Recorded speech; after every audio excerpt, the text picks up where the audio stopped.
Assalaamu calaykum waraxmatullaahi wabarakaatu dhammaan khayrta ku xiran kanaalka dayaxtag aan vlog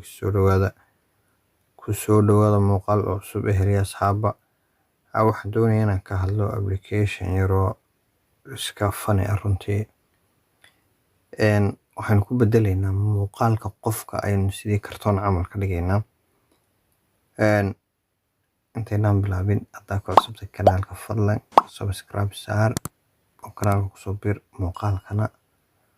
like saar mahadsanid muuqaalka waxaa la applicationka waxaa la Facetune baa la sidaad halkaa ka aragtaan sawirkiya u saaran saddexdan nin waad aragtaa xagga hoose siduu u bedelay selfie baad iska qaadi kartaa ama kamarada sawirada ku kaydsan ninkaasan ku eegi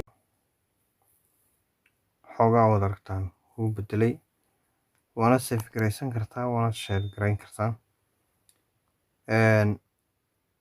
waa warkana aynu eegno kan gabadhaana